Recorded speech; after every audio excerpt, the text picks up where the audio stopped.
We are here to welcome you to the very first edition of our Hope Activism Institute. I'm going to turn it over to our pastor, Reverend Tony Lee, to welcome us and to open us in prayer. Look, I'm so excited for all of us to be here, and I'm grateful for your sharing. We're finding ourselves at a very interesting time. Um, I, I think there's a speech that Dr. King gave that I love so much, entitled "Where Do We Go From Here?" Um, and that is literally what we could say today: is where in the world do we go from here?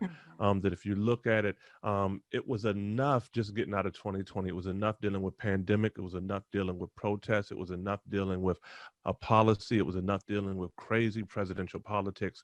It was enough dealing with that. That if we understand anything, we realize that the intersection of pandemic and protests and politics have highlighted and illustrated the vulnerabilities of our folks, highlighted where folks were really challenged, highlighted disparities, whether they're health disparities, whether they're food disparities, whether they're economic disparities, the mental health disparities, job disparities, that whatever they are, it highlighted the great disparities that are in this nation. And so we needed to be able, just off the rip, to organize, strategize, mobilize our people. That's just in general, right? And then to start off 2021, we get an insurrection. And then to start off 2021, just for the juice of it, the president of the United States sets up a lynch mob, and they hang gallows. They construct gallows in front of the U.S. Capitol, and they act like it's 1812 after the Battle of Bladensburg, and they come and they breach the Capitol with zip ties, like they're about to go in and snatch folks out and take them to the gallows. There's something wrong in this land. And there were a couple of things that happened for us as Black folks. One, we had to deal with the cognitive dissonance of realizing, man, if that was us that tried to break into the U.S. Capitol, it would be a bloodbath. That I'm talking about, they'd have had drone strikes, they'd have had helicopters, they'd have had tanks, they'd have had dogs, they'd have had horses, they'd have had mountain lions, they'd have had everything trying to handle us. So when we had to deal with the cognitive dissonance of what it meant, that grappling with this whole kind of a thing of how in the world are they able to do that?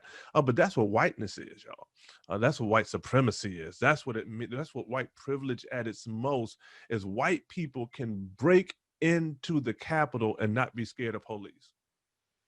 We can't ride in the car and not be scared of police. White folks can break into the United States Capitol building with zip ties, talking about they looking for Congress people and senators so they can go and hang them on a gallows they got out front.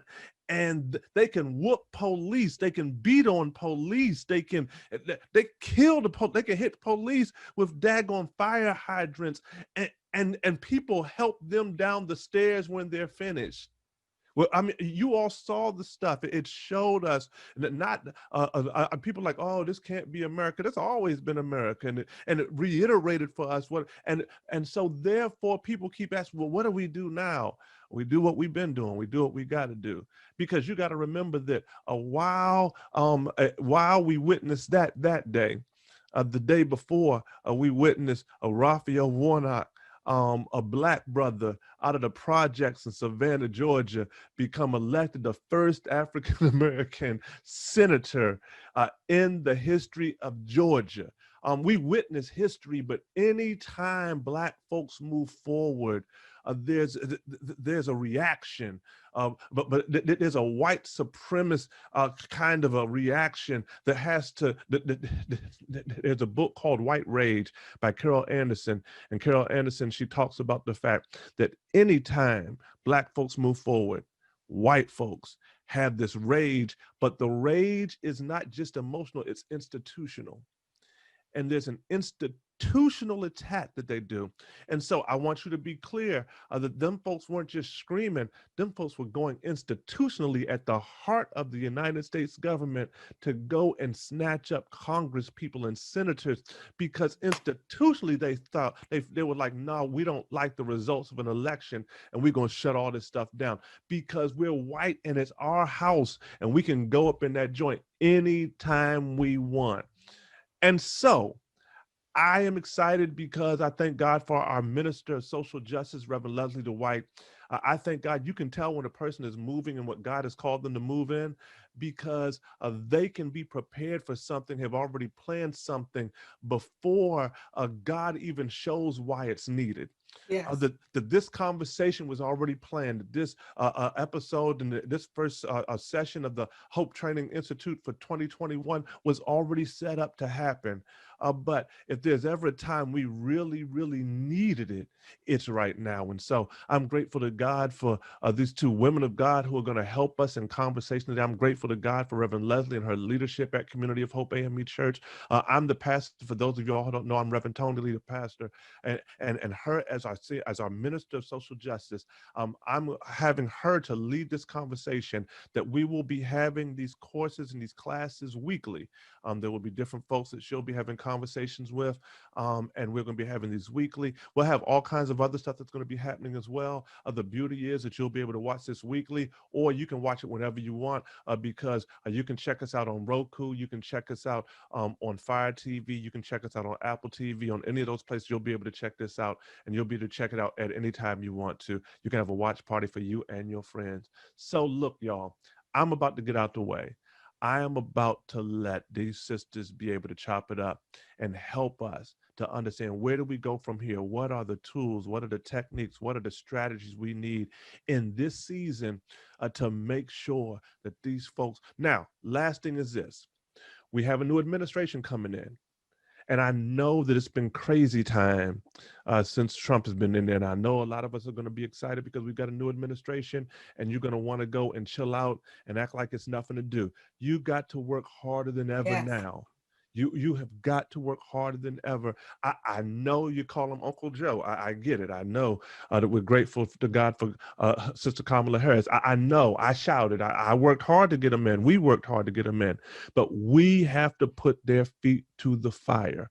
I know we're excited because we got the House and the Senate, but we've got to put their feet to the fire, because if we do not, then what will happen? There's an impulse of compromise in government. Compromise is this, that Black folks get you into office, but then you talk about, we need to do things to be able to bring everybody together. And you spend all of your time making white people feel comfortable, that you don't do anything of the issues that Black folks fought to get up in there. And so therefore, the folks fight to get you up in there, but now it's like, oh, don't say defund the police. It's a little too radical. And we need to watch kind of our language, because we want people to feel comfortable. Comfortability be damned. This is the time that we have to do what we have to do to make sure that we get what we need. And this is the conversation that shall help us to be able to understand the practical things, the science of it, the tools of it, to be able to organize and to strategize and to mobilize our people for such a time as this. I want to pray, and then I'm going to turn it over, and we're going to let these sisters do what they do. I'm grateful to God for you all, and I'm just grateful to God for your presence with us today. Let us pray. God, in Jesus' name, we thank you. We're grateful for this day. We're grateful for this moment. We're grateful for your hand, and we're grateful for your power. Now, God, in Jesus' name, we ask that you would bless this time of conversation, this time of training. Let it be to your honor, to your glory. And I thank you, God, for what you shall do and how you shall move. In Jesus' name we pray. Amen. And amen. God bless y'all. I'm going to dip out, and they're going to put it in. Bless y'all. Appreciate y'all. Bless you, Pastor. Listen, where do we go from here? Where do we go from here? That'll preach. Didn't that already preach? I say pass the plate to the pastor. I mean, I think he really set the tone for the conversation. And so I'm super excited about that we have some grounding and foundation. And so I'm here to support you and give your listeners, the audience, your congregants, some real tools, real strategies that I know work. I've been in this industry for 20 years. So guess what? I'm just ready to be a steward of good information. Absolutely. So let me tell y'all who we're talking to today. This is Sister Tanya Johnson, and she comes well equipped to have this conversation with us today about faith-based advocacy. She holds a master's degree in public science, and she has been in the game doing advocacy work for decades. In 1999, she served in the U.S. Congress, and she handled key policy issues You name it, she did it. Whether it was healthcare, whether it was education, labor, immigration, and internal affairs, she covered it. She calls herself a fighter and a champion for ordinary citizens and organizations, and that is what qualifies her to be in this space today. And not just that, she is well sought after, y'all. Let me tell you, she has appeared on Radio 1. She has appeared on WHUR, The Daily Drum. She's been on DC Fox, and she's been in the Washington Post, just to name a few. So she is not somebody to be played with. She's also an author of the 5-Minute Advocate, and we'll give you the plug to where you can find the information about that book as well. But come on, Tanya, let's jump right on in today. We are going to start, and we are going to do a round of rapid fire. Are you ready? I am ready. Okay, so this is how it works. When we do rapid fire, I'm going to yell out a word, and you tell me the first thing that comes to mind. Are you ready? All right. One word? One word. Okay. I'm going to give you one word. You tell me the first thing that comes to mind. Okay, gotcha. Okay, here we go. Privilege. White people. Protest. White people. Pandemic. Nervous. President. Joe Biden. 2021. It's the year of advocacy. Black woman. Strong and ambitious. Black family. United. That's all. That's our rapid round for today. Okay. So that was a good warm up, because the things that I kind of threw out there are the people that we care about. They're the issues that are a sign of the times that we're living in, and most importantly, when we talked about 2021, you talked about the year of. It holds so much possibility for what it can be and what it shall be when we're done equipping the people today. So let's jump right on in. I want to ground this conversation in a scripture that's found in Proverbs 31, verses 8-9. And it says, "Speak up for those who cannot speak for themselves, for the rights of all who are destitute. Speak up and judge fairly, defend the rights of the poor and the needy." That's Proverbs 31, 8-9. So what is it that you think about, or how would you describe faith-based advocacy? So I think in all full transparency, right now I am a lobbyist for Bread for the World, which is a collective Christian voice of organizations, pretty much churches who are advocating on Capitol Hill. We're on Capitol Hill every day, or we're calling Capitol Hill every day, Monday through Friday, sometimes on the weekend, to advocate to end hunger here in the U.S., to end poverty. And so for me, when I think about what it is we're called to do, and if we're going to live out the scriptures, I think it's all about acting. It's all about placing in perspective what it is we want for everyday people, citizens here in the United States. And so for me, my life is all about advocacy. I used to tell people the story that I'm a safety net child. They're like, "Tanya, what is that? Why are you giving yourself a label?" I said, because everybody like labels. But for me, I remember being a beneficiary of SNAP, which is food stamps. I remember being a benefit of welfare. I remember being a beneficiary of getting student loans or grants to go to college. And so all of those programs are wrapped up in what we call safety net programs that Congress funds annually to make sure that people have access. And if it had not been for those safety net programs, I really don't know where I would be. And so I feel like it's my job 20-some years later to continue to advocate for those programs. I know that there was people who advocated for those programs before I even came on the scene. They didn't just say, "Oh, we're doing this for Tanya." They didn't even know Tanya. But I feel a great sense to say, this is what I can do. And we talked about this a little bit early, so I don't want to get too far ahead of myself. But I do know that advocacy is that link to you and your member of Congress or your elected official, no matter where they are. You have to be able to tell them and be the ambassador to tell them exactly what it is your community needs, because nobody else is going before you to tell them. So how do you expect for them to know? You think they're going to know because they read the Washington Post or they saw something on social media, but it is your job to be that ambassador. Now, thank you for that. You know, one of the things that I often say, especially in these spaces, and especially when I'm talking to communities of faith, is that, we are really good at doing acts of service, right? So we're really good at doing food drives and feeding the hungry and clothing the naked. We're really good at what, a lot of us call outreach. But the fact of the matter is that we are also charged with overturning those systems, those oppressive systems that keep our people bound, right? That keep them in a system of poverty. And so today I'm really excited to have this conversation, because I just believe that we are equipping saints. We're raising up a whole generation of people, a whole congregation of people who are getting ready to overturn oppressive systems. We're getting ready to raise up people who are getting ready to speak for those who can't speak for themselves. Yes. And so let's dive deeper into the conversation, shall we? Yes. So where do we go from here? Many of us last week sat in disbelief as we watched the Capitol Hill being taken over by what, the media is calling domestic terrorists. And so I guess I want to stay in that lens for a second, because where do we go from here is still a very relevant question. I mean, the reality of the situation is that we're watching the news and people are contemplating punishment for what happened. But the truth of the matter is that we still have work to do concerning our community. And so let's before we even get into like why advocacy, can we talk about who the advocate is, like, and especially in a situation like this, in a climate like this, who's fit to be an advocate? Okay, good question. And I get that all the time. No, not me. Yes, you, all of you. Everyone, anyone can be an advocate, from a 2-year-old asking a parent how and why.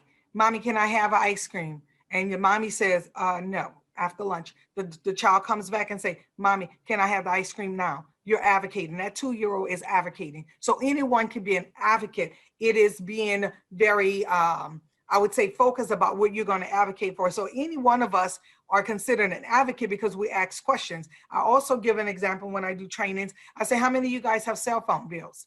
How many of you look at your cell phone bill and you say, wait, hold up. Why are they charging me an extra 5 cents here, 10 cents there, $2.95 here? Well, the thing is that initial reaction is you're asking the question. And so that's what advocates do. Advocates ask the question about why is something the way it is. It is how, why, when, the basic things, and we take it for granted. But the thing is that is how, let's say, the big boys, the lobbyists and everybody, they go to Congress and they ask Congress or the elected officials, why, how, when can we get this? When should we do this? So it's really about any one of us can be an advocate. And so I advocate for all of us taking up the helm of being advocates, because guess what? We all are voters.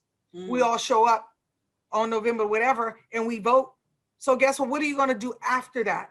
And that's where the key is. The key is in advocacy, following up on the issues that they said that they were going to do and the things you want for your community. And so to answer your question, any one of us can be an advocate. I have young people who are like 3rd and 4th grade who are advocating for, let's say, clean street projects, environmental issues.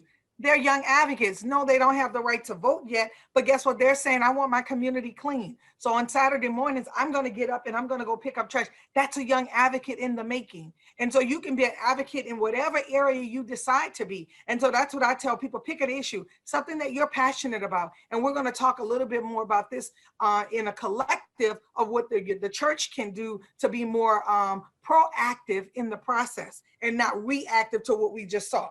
So how are we going to look at the issues that are coming down the pike and develop a plan and a strategy so that our congregants are writing letters, calling their members of Congress and or state representative to let them know these are the issues that are deeply impacting my community and I want you to do something about them. So I think that's great, because we have pastors that are probably watching. And the fact of the matter is that no matter how big or how small your church is, you can raise up advocates within your congregation. We have our community that's watching, our church members. Anybody can be an advocate. What you basically said is no matter how old they are, they can be an advocate. If they have a mouth and the ability to communicate, you can be an advocate. That's and so, right. So now let's just dive right in, right? Can we just cut all the other stuff out? And now I always want you to tell me how can I be an advocate? So the first thing is, and if you don't mind, I'm just going to go with organizations, because I think that, the organizations or churches need to understand this. And I do attend the church, Clifton Park Baptist Church. So hello to my pastor, Esentino Lewis.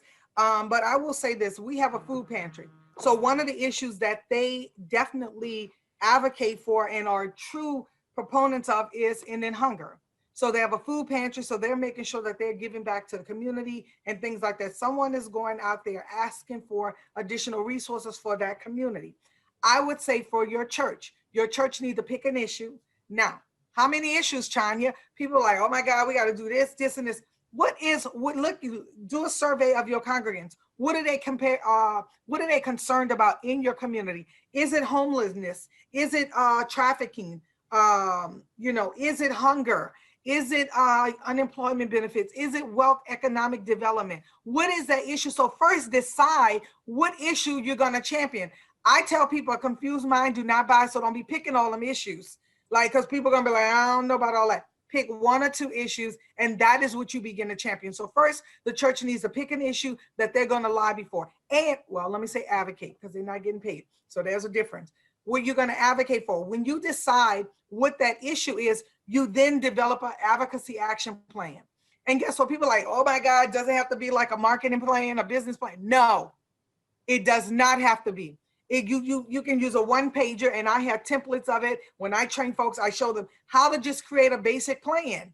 And it's not that simple. We're going to do this. Our goal is to end hunger in our community. So then you get people to the table who really are passionate about the issue, a good 5 to 6 people, and then they start disseminating the information throughout the church. Once you do that and you develop the action plan, the people who are on that committee are going to create messaging that is very simple. I mean, one-liners, two-liners, like that's it. Why we need it, who we serve, who it's going to impact. That's it. And that is what you beat the horse with all day long. You call them, then you decide once a month, we're going to have Advocacy Mondays or Advocacy Fridays, or Congress is in session on Wednesday, so we're going to have Advocacy Wednesday. We're going to be calling elected officials all across the state of Maryland to let them know what it is we're concerned about. You know how powerful that would be? They get in the phone like, oh, Community of Hope calling about what? Okay, they tallying it up. Let them get over, I would say it's a small number, which is sad, but they get more than 10 calls and they think the world had caved in. Really, because they don't get a lot of calls, particularly from our community. And I'm just being real honest. I worked on Capitol Hill from 1999 till this year, 2020. Well, for Joyce Beatty, now chair of the Congressional Black Caucus. And when I tell you, we don't engage enough. We will come to the parties. We will, and some of us will do the marches on Washington. Nothing's wrong with that. But the key is in a follow-up. You came to Washington. Yes, you look cute with your little hat on and your letters and all that other stuff. But did you follow up? Did you follow up and say, hey, well, we were there in March and this is what we were advocating for? The key is in a follow-up. And you got to keep following up and holding them accountable. And that's why members sometimes lose their way, because we are not the wind at their back pushing them to say, this is what our community wants. And so let me just go through those again.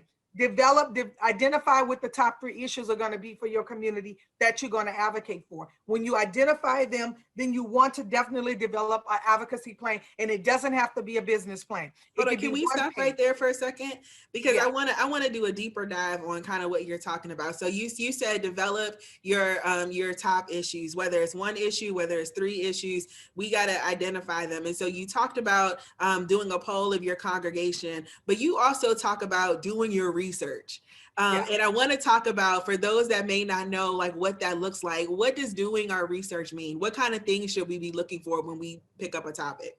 So this is what I would say. The U.S. Census Bureau have a website, and they have ACS, which I don't want to go too deep, but it's something called Fact Finders. So I use that as my source. If I wanted to look at a zip code in the state of Maryland, I would go to the American Fact Finder and look at the demographics of that community. So you could say, I'm going to do all of Prince George's County. You can do it based on county. And then you can see what are the needs in that community. It's going to tell you who's married, who's living below poverty. You're going to get a lot of different variables and indicators that will allow you to be able to assess what are the needs of this community. Now, some people might be like, hey, my community on and popping and we're all small business. Well, you should be advocating for additional small business dollars. It doesn't have to be anything for, let's say, the vulnerable population. It just depends on what your community needs. There are churches who consider themselves economic development. They have CDCs, and so they're on a whole nother track. And maybe they're not, I'm not going to say they're not servicing their community, but their priorities or what they want to focus on is economic development and small business development within that community. Then you have my church that is focused on probably a number of issues, but one that I'm intimately involved in and know about is the food pantry. And so you look at, we're in Silver Spring. What does this community look like? What are the needs? Food banks are exhausting all of their resources, pantries, or so we know that there's a need. We know that when you go down certain streets, you see homelessness or you see trash or something like that, you can assume that, oh, well, if this is, in this community, this is probably an area that they need assistance with. And so it's being keenly aware of what that community needs by doing some basic research through the American Fact Finder, through the census.gov website, and then having meetings with your elected officials. They should have it at their fingertips. And they should be sprinkling on every church, like, this is the demographics, this is what's going on in your community, and this is where I need you. Part of that too is building that relationship. And I know Reverend Tony is very actively involved, and so he probably have everybody in his Rolodex in terms of members of Congress and elected officials here in the state of America, because I've seen him move over the last 20 years. But what I would say is scheduling meetings with those elected officials. Say, I need 5 to 10 minutes for you to come on and talk to us about what are the pressing issues. If you're an elected official, you should know what the pressing need is. And you can take less than 2 minutes to tell me what it is. Otherwise, you don't need to be in office, because you should know what that community needs. And so the doing a deep dive is very simple. I offer my services to do some of that for some people or whatever case may be, but you and I have a conversation. I'll show you how to do it. Like, just go in and look and see what the demographics look like and what people need. And I also want to, there's something that you say in your book, and I don't want to, I don't want to overlook it, but you talk about how you marry, the data or your research, because it may not always be data, with your lived experiences, with your personal stories. And I think for so many of us, particularly in our Black community, our lived experiences come first and the data comes later, right? Because nobody's measuring and nobody's talking about what it is that we're going through. So I don't want our audience to overlook or just kind of bypass the fact that sometimes it's just a testimony and your witness for what you're seeing and what you're experiencing in your community. And that's enough to be able to lift that up in front of your elected officials. Do you want to add anything to that? Yeah, let me add this. And this is what I say. Don't go around picking issues that you don't really care about. If you don't care about the tech world, don't do it, right? Find an issue, and this is for individual advocacy. Find an issue that speaks to you. When I began to speak and train, one of my coaches said, what can you stand on the top of the U.S. Capitol and talk about all day long? I say advocacy, because guess what? I'm going to speak up for Tanya. If I don't speak up for nobody else. The other thing too is I got the middle child syndrome. So I always feel like I'm either going to be blamed or have to give an explanation for something. So that sits well with me in saying, this is who I am. This is what I represent. So I think people have to understand, what are you most passionate about? Figure out what are you passionate about, and then align yourself with organizations and coalitions who are championing those issues. There is no way you should have a NAACP who champion hundreds of issues and you're not engaged somewhere. National Action Network, Civic Protect, figure out where you think you should be, and you align yourself and you dedicate or donate your talents to that cause. So you don't always have to be on the front line, let's say making writing letters. You can make phone calls. You don't have to be the one that go to Washington and march on Washington. You just need to figure out, what am I most concerned about? One of the times when I started back in 2010, talked about coalition building, and you talked about aligning yourselves with organizations that are already doing the work. Yes. And I think that is key, because whether it is a civil rights organization, whether it's a community of faith who has already been engaged in this work, whether it is your school board or your community, like your PTA or your civic association, there are groups of people that are likely taking taking up a cause or have taken up a cause that you care passionately about. And I thought that that was important to elevate that issue, because as you talked about doing your research, knowing who's in the fight is part of your research. Yes, Knowing yes, what because you people don't think. have to recreate the wheel. Yeah. Like we be running around, I'm like, there's nothing new under the sun. So if I said what Pastor Tony said, oh well, it's nothing new. Where do we go from here? So if I begin to use that, the thing is this, I'm asking the question, where do we go from here? And so people really have to find a way to align themselves with organizations who are doing the work, who are committed to people. You and I just talked about the difference between politicians, politics, and your Facebook, your Twitter. You can pick up your good old cell phone. You can call a member of Congress. It's all right at our fingertips. We don't even have to get on no bus or no cab, no car, and Uber to the Capitol now. We can go right to our social media and or to our tech. So that sounds like a good place for us to dovetail into the next part that you talked about in terms of developing this plan of engagement, right? And so you talked about basically the communication strategy, and I want to dig in there because what you started to go into was, how do you use your platform to elevate your message? How do you create awareness around it? How do you use it to engage your local and your state and your federal officials? Can we take a deeper dive? Where do I start? So where do you start in terms of the communication piece? Yes.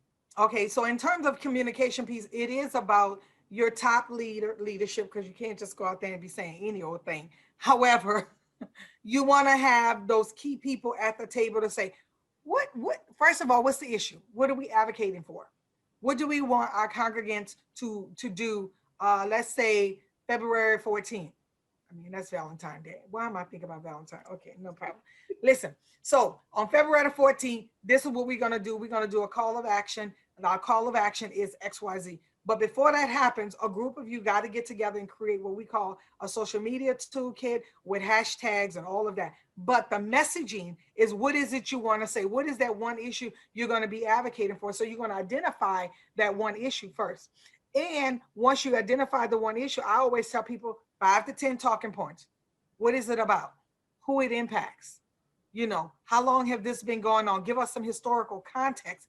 And then once you identify all of those different layers to it, you then say, okay, on this day, you do the who, what, when, where. Who's going to participate is going to be all the community of hope that's going to participate on this call of action. And once you do that, then you say, this is what you're going to be saying. If you don't want to call because you don't want them to hear your voice, you can then copy and paste and put it into Facebook and put a hashtag, whatever, see community, hope, hashtag 2021 activism. I don't know, you create that. But all of that communication piece is you telling them what you want them to say, really, so that people don't go off message. I tell people, keep it simple, clear and concise. Yes. Kids, keep it simple. And there used to be another S, but then I took it off. But keep it simple and keep it clear and concise. When you have all of this other stuff going on, then people cannot really, they go off on a tangent. The other thing too is, what you can do is look within your congregation and say, how many of you within the congregation, and not everybody want to know, but you guys may have a benevolence fund of somebody that y'all gave assistance to help pay their rent over the last 6 months, or help pay their light bill, or someone that will be willing to tell their story. And so stories sell, facts tell. Stories sell, facts tell. So who in the congregation can share their story and say, you know what, because of COVID, unfortunately, I became unemployed, but I came to the church and I was able to get XYZ assistance, and or they pointed me to another social service-based organization that was able to assist me. This helped me and my family. We were able to avoid being homeless over, for the 6 months. And so I'm very thankful for that. So I would encourage Congress to pass legislation that will put a moratorium on evictions. Mm-hmm. I would encourage, you get the talking points, once you massage them. But the thing is at the end of the day, I want to encourage Congress to do XYZ. I want to encourage the state of Maryland legislators to do, so you just set it up. And that's all they're going to say. They're going to share their story, how they were deeply impacted by the pandemic. And then after being impacted, they went to their church and or social service-based organization that rendered aid to them and their family. And because of that, they did not find themselves homeless or standing in food stamp line, because they were able to get assistance, and or because a ministry helped them get a job. because they connected them to someone that was able to assist them in employment. I mean, there's a number of examples that I've heard about through various ministries of how they've been able to help. And so the story tells. The story does tell. It sells to members because now they have a story that registers with them, and they can say, we have constituents who are dealing with it. This is not the only one. And not all of the people who are on our rolls are going to be able to tell their story. But you find those stories that will align with what it is you're fighting for. And then that's pretty much it. Can we talk? That was really good because as you were talking, one of the things that I started thinking about was just some of the messaging that I've heard in my lifetime that have been affiliated with people trying to make change. And so I think everybody may have heard of Stop the Silence, right? Which is usually associated with advocacy around domestic violence. I remember as a kid, you know, growing up, another slogan was don't drink and drive. Right. So, you know, there's just the catchy kind of phrasing that kind of helps bring awareness and attention to your issue. But I want to take this conversation about communication a little bit deeper because, you know, social media is fine. You know, writing letters to your congressional leaders or to your elected officials is fine. But there's another piece that I think is really important for us to talk about. And it kind of dovetails into what you were talking about in terms of the power of storytelling. And I think that piece comes in where we begin to talk about testifying. Can you talk about that piece, like what role that plays in your advocacy? So if people are very familiar, if you listen to any elected official's story, they reshare someone else's story because it's not their own. It's what I heard, my constituents said. You know, that's just how they do it. Hey, I come to the floor today to talk about my constituents who have experienced XYZ.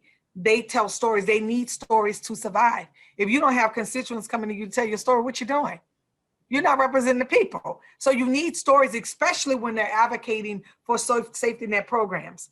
When they go to the floor into the well of the House, and I keep talking about Congress because that's where I've been all my life, pretty much.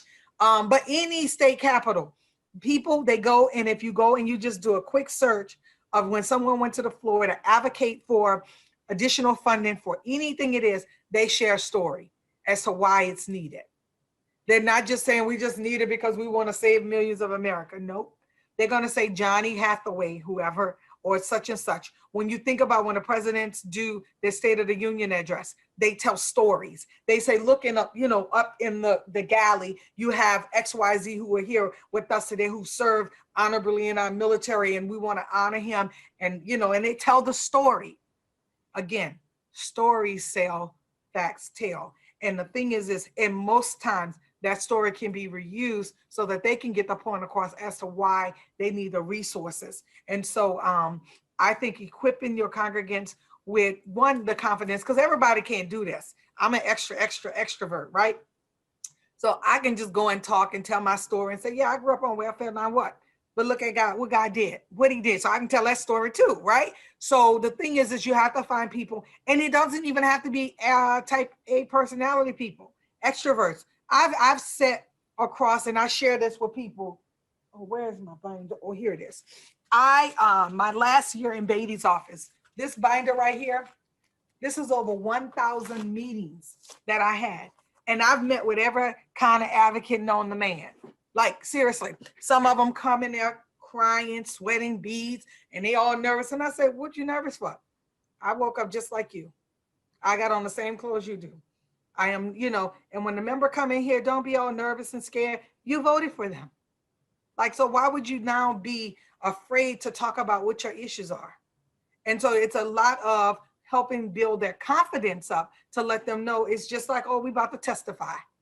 Figure out how to tell that testimony in 1 to 2 minutes and let it rip, and then we pull back. People know how to give a testimony. Exactly. Say, I come before the Lord, Jesus, and everybody else. I learned that from my mama. I'll tell you that story later about how my mom testified. Ooh, girl, that was a mess, but okay.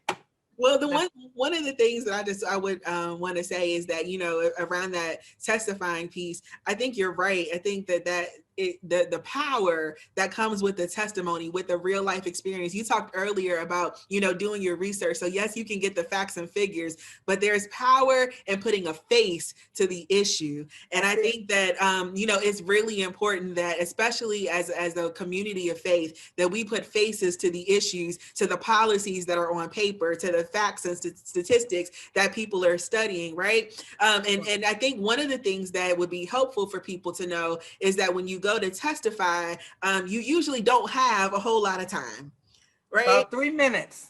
3 minutes, maybe. That's long. Yeah. Yeah. Well, I know, like, generally it's 3 minutes. It may have cut it down, but generally it's no more than 3 minutes. Yeah, when I was doing something for, I think, local government, for county government, you have 2. Okay. Unless you have special privileges, then they may give you up to 5. But I was doing something on a listening session where they only gave you 90 seconds. So can you talk to us about an elevator speech? Yeah. So what I always tell people is sometimes you got to leave the pleasantries out.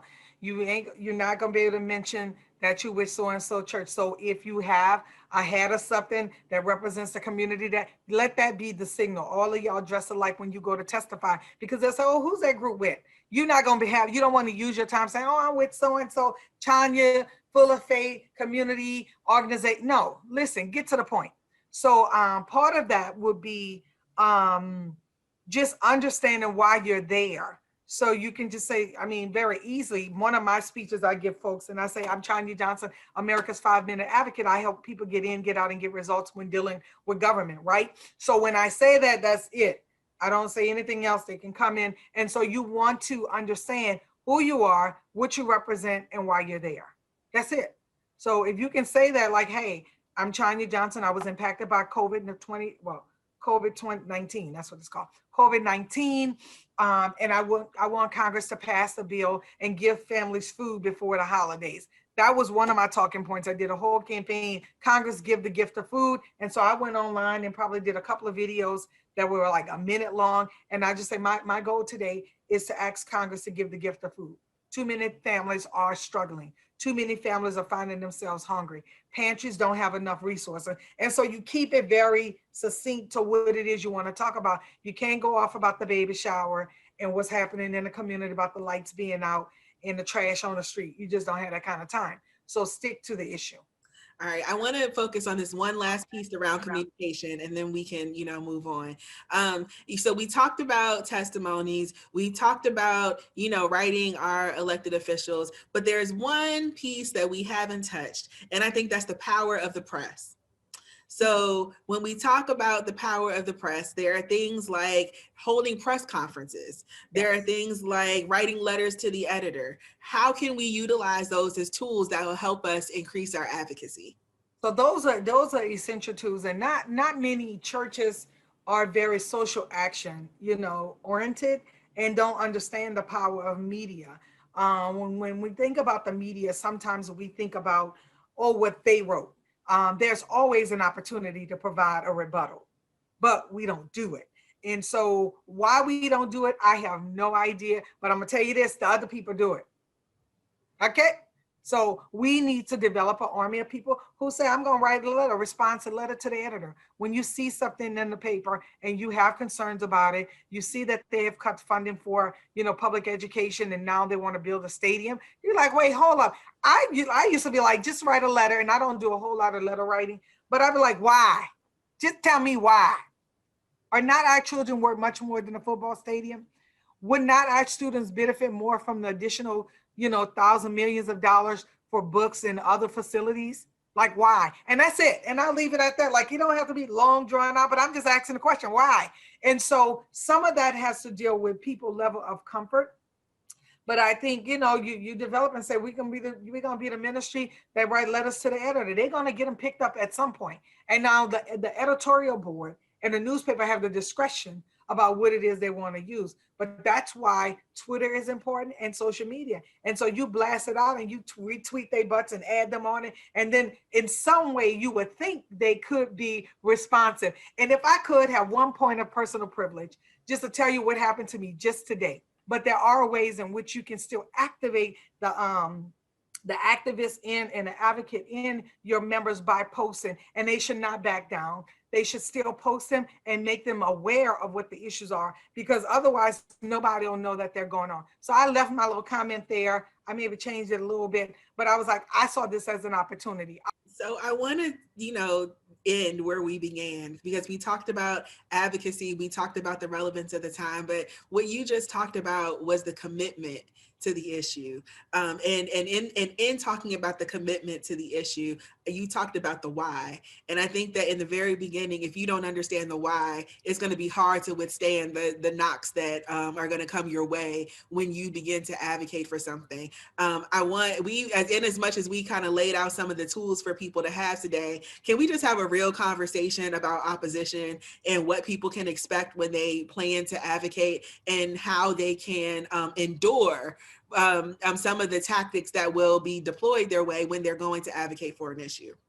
Well, here's the thing. I mean, and we're a community of faith, so we call ourselves big, bad, and bold. So we need to be big, bad, and bold, and know that God goes before us and He covers us in every area in which He's called us to do. And so I would say, I mean, some of it you're not going to be able to, you can withstand it, but you're going to face it regardless, because people are going to say, why are you advocating for that?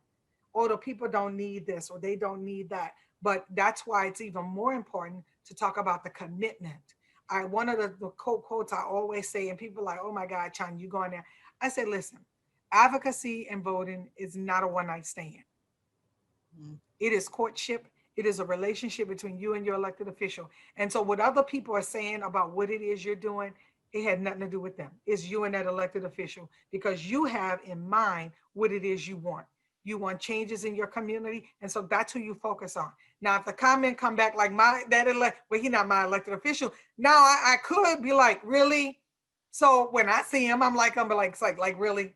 So I already know there are gonna be some excuses or whatever, but I'm like, this is why people don't feel compelled to write you guys, because you shot back with that, as opposed to saying, so what's going on and how I can be assistance, since you're a public service, right? Servant. So you're gonna get that, but you have to stay diligent. You know, just like with any relationship, you're building, you're getting to know them, you're learning about their issues, you're going through their website and see what they say they're gonna champion for. You're looking at the pamphlets that they left 10 at your house before the election, right? And you say, I want to hold you accountable to this. How can we work together to get these things done for this community? You said it. What do we need to do? Do we need to be on the front line? Do we need to be calling your colleagues to let them know? So you can just turn that thing around. But remember, when the commitment is not between you and the world, it's between you and your elected official. And so that's how you stay the course, and you put your blinders on, those racehorse blinders, and you just stay focused. I'm working with this elected official to get this done. And that's it. And what other people are saying about how we don't need it or we do need it, they may be allies and they may join the coalition, but the ones that are naysayers who don't see hope in the process, you can't really deal with them during the process. You just can't. Absolutely. So I want to just pivot a little bit, and as we close this thing out, do you have a feel-good story, a success story? So we talked about the good, the bad, and the ugly. We've given people the tools for how to, engage in this fight. Can we give somebody something memorable to hold on to, so that when they begin to do this work, this advocacy work, that they have something to hold on to fuel their faith as they move forward? Well, I mean, now, I should have those advocacy wins right here. But what I will say is this. Just this past Congress, that we were on the front line fighting for a SNAP benefit increase of 15%. We got it. We were fighting for unemployment benefit extension. Even though it was a day late, we got it. All of the other things and safety net programs that are out here, WIC, and access to those programs, we got those resources. So for me, I look at it as collective wins. What are people getting, and how are their lives being made better because of the advocacy that millions, or I should say thousands of us, are doing in our nation's capital and around the world? So there's not one that I always hang my hat on. I've been in this game advocating for a lot of different things over the years. I've advocated for youth leadership development programs. And so I could say that that was a win. For 10 years. I was able to coalition build with members of Congress, the likes of John Lewis and Elijah Cummings and Jackson Lee and a whole lot of others, to put on a program where we brought young people to our nation's capital to talk about what it is, this nation capital, what is in this capital, this dome thing, right? What are they doing here? How are they impacting change, and how you can be involved in that process? So there's been many wins for me along the way, but most of the ones that I'm most proud of is when I'm able to advocate and then train the next generation and or this generation on how to effectively do it. Because guess what? I see every day other people doing it, and they're getting their piece of the pie. And we're sitting back wondering why we don't have what it is we should have. Is because not enough of us are on the front line advocating for it. That's why we don't have it. We're not asking for it. We're not holding them accountable left and right, and it's part of that, but we gotta, get in there and continue to work with our allies, work with those members of Congress and elected officials who understand the plight of, let's say, Black people. What are they going through? Do you know why we're here? I mean, sometimes I start meetings out with purpose. I'm like, this is the purpose and this is the plan, and that's it.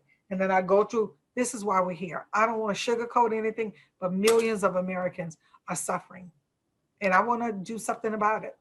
Absolutely. So look, we didn't even get a chance to touch the surface of all the strategies, but I think we gave people a good starting point today. Why don't you tell them where they can find your book? Tell them the name of it and where they can find it.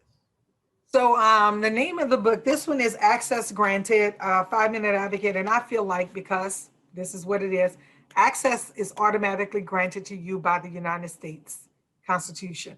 And if you saw what happened on Wednesday, and I don't know if this needs to be evergreen, if you saw what happened, those folks felt like they had a right to go to the people's house. It was their house.